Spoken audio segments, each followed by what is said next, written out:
అబ్బబ్బా ఏం జనం ఏం జనం జన సముద్రం పోటెత్తిందా ఏంది ఎలక తుర్తిలా అన్నట్టు వచ్చిండ్రు జనాలు. ఇసుక వస్తే రాలనంత మంది వచ్చిండ్రు బీఆర్ఎస్ సభకు. ఎక్కడెక్కడోళ్ళంతా గులాబీ జెండాలు చేత పట్టుకొని ఎలక తుర్తికి ఎగురుకుంటా కొద్దొచ్చిర్రు.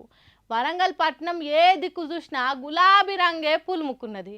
1200 ఎకరాల జాగ సరిపోనట్టు పట్టు జాలనంత మంది వచ్చిండ్రు. ఆ డప్పుల మూతలు, ఆ కోలాట ఆటలు, డ్యాన్సులు, దరువులు, అబ్బో చిన్నగా లేవు రజతోత్సవ సంబరాలు.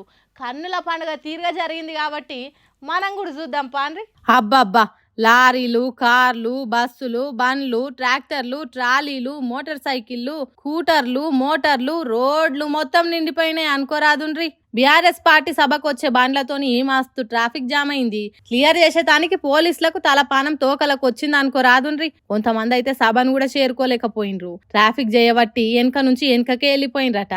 ఇక కొన్ని దిక్కులలో బీఆర్ఎస్ మీటింగ్ కు వస్తున్న బస్సులను కొందరు ఆర్టీఏ ఆఫీసర్లు చెకింగ్ల పేరుతోని సభ కాడికి పోకుండా చేసిండ్రని గులాబీ పాటోలు అంటుర్రు. పోలీసులు ఆఫీసర్లు కొద్దిగా ఎక్కువ చేసిండ్రు అన్నట్టు మాట్లాడుకుంటుర్రు. సభకు బయలుదేరిన జనాల సంగతి ఇట్లుంటే లీడర్ల ఎంట్రీలు ఒక్కొక్క తీరుగున్నాయి అనుకోరా అదుండ్రి. మాస్ మల్లారెడ్డి పాలమ్మినా పూలమ్మినా నేను వరంగల్ ఎల్కతుర్తి సభకు వచ్చినా అన్నట్టు ఎంట్రీ ఇచ్చిండు.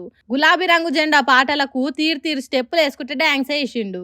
కేటీఆర్ సభకు వస్తున్నప్పుడు కాట కలిసిండు అన్నట్టే చేసిండ్రు జనాలు.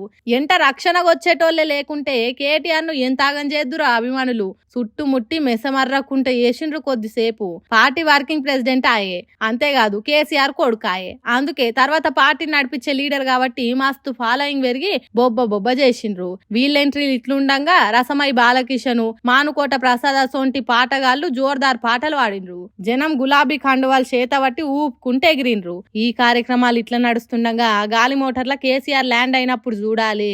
బీఆర్ఎస్ పార్టీల ఈలలు అర్పులు చిన్నగా లేవు పోన్రి. కేసీఆర్ సభ హాలులకు వచ్చినప్పుడు చూడాలి, మామూలుగా లేదు లొల్లి. ఓ నాయకుని కోసం జనాలు ఇంతగానో దండలాడతారా? ఈ దేశ చరిత్ర ఇసోంటి అభిమానాన్ని ఇసోంటి ఆరాటాన్ని చూడలేదు కావచ్చు. తర్వాత కేసీఆర్ మాట్లాడుకుంటా ముందుగాల పహల్గా ఉగ్రదాడిలా జీవిడిచినోళ్లకు సంతాపం తెలిపిండ్రు. తర్వాత మాట్లాడుకుంటా తెలంగాణ కోసం ఎట్లా కొట్లాడింది బీఆర్ఎస్ పార్టీ అనేది వరుస పెట్టి చెప్పుకొచ్చిండు. తెలంగాణ వచ్చినాక దాన్ని తెల్లగా చేసుకునే దానికి ఇంకెంత తిప్పల పడ్డం, 10 ఏళ్లలో తెలంగాణను దేశంలో నంబర్ 1 ఎట్లా చేసుకున్నాం అనేది చెప్పుకొచ్చిండు. ఆ తర్వాత కాంగ్రెస్ పార్టీ సర్కార్ దుమ్ము దులిపిండు అనుకోరాదుండ్రి. ఇగో ఇట్లా తెలంగాణకు మెయిన్ విలన్ ఎవరన్నా ఉన్నారు అంటే అది కాంగ్రెస్ పార్టీ అన్నట్టు మాట్లాడిండు. ఆనాడైనా ఏనాడైనా ఈవెన్ ఈనాడైనా తెలంగాణకు విలన్ నంబర్ 1 కాంగ్రెస్ పార్టీ అని మనవి చేస్తా ఉన్నా. మనందరికీ కూడా తెలిసే విషయం. ఇట్లా మాట్లాడుతుంటే నడుమిట్ల కేసీఆర్ అభిమానులకు హుషారాగక సీఎం సీఎం అని మొత్తుకున్నారు. దానికి కోపం వచ్చిన కేసీఆర్ జర కోపపడ్డట్టు చేసిండాలను. ఏయ్ సప్పుడు చేయ కూకోండ్రా, ఏం సీఎం రా బై, ఎన్నడు చూడని సీఎమా, 10 ఏళ్ళు చేసిన సీఎం పదవికే నేను వన్నె తెచ్చిన, అసోంటి నన్ను పట్టుకొని సీఎం సీఎం అనుడేంద్రా బై, ఏదో కొత్తగా కాబోతున్నట్టు మొత్తుకుంటున్నారు అన్నట్టు ఆడుచుకున్నాడు. అరే మళ్ళీ సీఎం పెట్టిరా బై, యాడికెళ్ళి మోపోయినరా మీరు? ఇంత భారీ జనసంద్రంతో సభ జరిగింది. ఇక దీని మీద కాంగ్రెస్ మంత్రులు ఏమంటున్నారో చూడుండ్రి. ఇవాళ జరిగినటువంటి మీటింగ్ అటర్ ఫ్లాప్, దాన్ని కవర్ చేసుకోవడానికి ఏదో మాట్లాడుతా ఉన్నావు. ఇన్నరా బీఆర్ఎస్ సభ అట్టర్ ఫ్లాప్ అయిందట. సగం కుర్చీలు ఖాళీగానే ఉన్నాయట.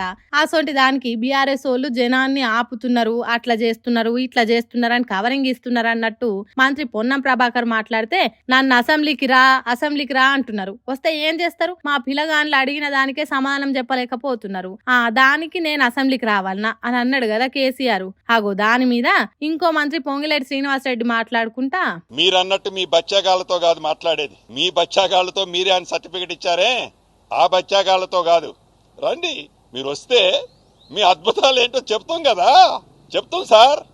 మీరు వస్తే మీ అద్భుతాలు మీ ఘనకార్యాలు తప్పకుండా తెలంగాణ ప్రజలకి ఒక్కొక్కటి చూపిస్తాం. మంత్రులు మాట్లాడే దాని మీద మళ్ళా బీఆర్ఎస్ లీడర్లు కూడా మాట్లాడిండ్రు.